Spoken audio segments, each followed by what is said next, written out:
So the Orlando real estate market is pretty interesting right now. On one end, I'm seeing more multiple offer situations. On the other spectrum, I'm seeing homes staying on the market for more than 100 days with multiple price reductions. And so what's really going on? Well, hopefully this video will bring some clarity, as today we're going to go into the most recent market report to figure out what the Orlando real estate market is actually doing.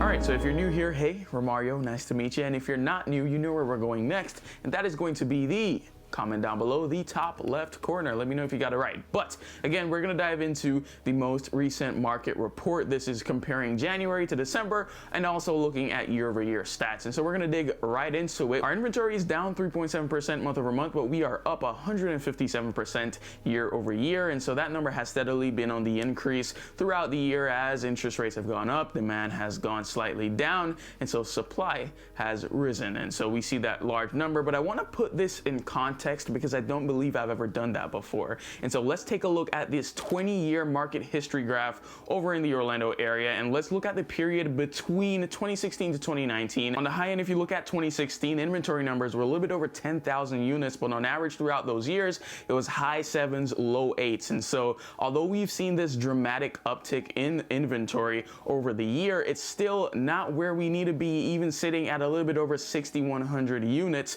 For context, in 2021, which is why it was such a crazy time, you were in the mid 2000s in terms of inventory. We're still not outpacing demand by this crazy amount to cause prices to dip in a dramatic fashion. So we'll certainly keep that perspective as we're looking at these numbers here. So going down the list, new listings are up 33.2% month over month, but we are down 18.7% year over year. And I think this is certainly part and due when you look at the month over month numbers. The month that it's being compared to is December, which is Christmas time, seasonal. So a lot of people during the holidays aren't listing their homes, at least not as much as the following months. And so certainly that is certainly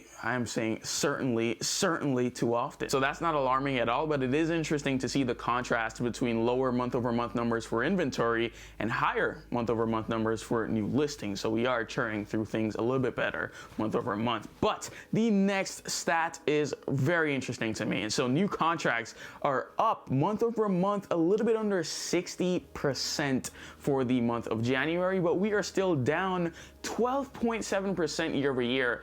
And that number to me is quite interesting, and here's why. If we look at this graph, as you can see, interest rates were in the low threes in January 2022. Fast forward to low sixes in January 2023, and we're only a couple hundred contracts off from last year, which I think is insane when you think of all the downward pressure with more inventory, with higher interest rates, that we were still able to really rally for this month and also not be too far off from our year over year numbers in terms of new contracts. But overall, I just believe this serves as a positive indicator for buyer demand here in Orlando. So with an increase in new contracts, you can most likely expect that to translate to pending sales as well. And that's exactly what it did in today's market report. We are up 43.8% month over month, but we're down 25.8% year over year. Again, really nothing much to explain here. New contracts will lead to new pendings, and so that's dramatically up in the month of January. Now going down to closed sales, this is interesting. And so if you remember my last market update video,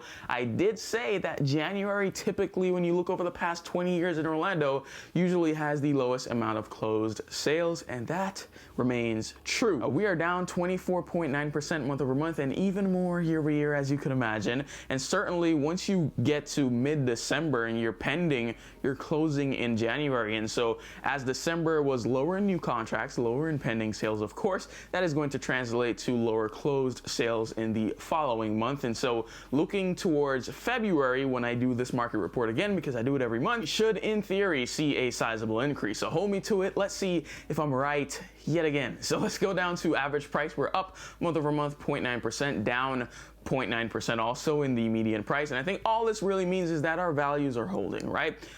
This doesn't need to be over dramatized. Our values are holding. We're not falling off a cliff. Inventory is still not where it needs to be. People are still moving to Orlando in droves. There are still situations where people will need forever and ever to buy and sell real estate. And so I kind of just see this going forward throughout the year. Nothing crazy, which thank the Lord, we don't need anything crazy. We can do steady, slow appreciation appreciation, and I think a lot of people will appreciate that. So you got your opportunities on the buy side, but you also got really good opportunity as well on the sell side. And the last statistic I'll cover today before I get on to something that I think you might find more interesting is the average days on market. We're now up to about 57 days, so almost 2 months. And so certainly taking a bit longer for your house to sell, but I'm gonna stop it right there because that isn't necessarily true. There is more nuance to this number from somebody being in the field, showing these homes, writing contracts, all that kind of stuff. So I think certainly homes are staying on the market longer. I'll say that much across the board. However, there has certainly been quite a surge in multiple offer situations since the start of the new year, especially still right now in February compared to Q4 2022. And so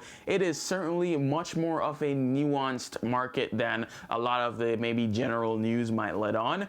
There are certainly situations where it's now going up against 4, 5, 6 people. We're seeing glimpses of like 2021, but it's certainly for those homes that have been marketed well, properly priced, and the seller has taken time to get it ready for the market. They didn't just throw it on there and kind of see what bites, right? I never want to over dramatize anything, but I certainly don't want you to go in with the perspective into this market that everything is worthy of a 40K off deal, right? This is certainly nuanced. There are homes that will sell at or above asking currently in Orlando in 2023, but there's also homes that will sell for 40, 50K off. And so yeah, is the Orlando real estate market hot or cold? I'd prefer to say it's somewhere in the middle, and that's okay. It could be piping hot depending on what you're looking at. It could also be a heck of a deal depending on what you're looking at as well. And so ultimately it comes down to what your long-term goals are. And so if you're looking to buy or sell a home here in Orlando, I'd love to partner with you as your real estate agent. And so you can reach out to me by email, info@orlandowithmario.com, and I'll be more than happy to get the process started with you. If you enjoyed the video, hit the like, hit the subscribe button, and also comment sleep because it's 11:52 p.m. right now, and that is exactly what I'm about to do. So thank you so much for watching. Hope to see you in the next one, but until then, you stay safe.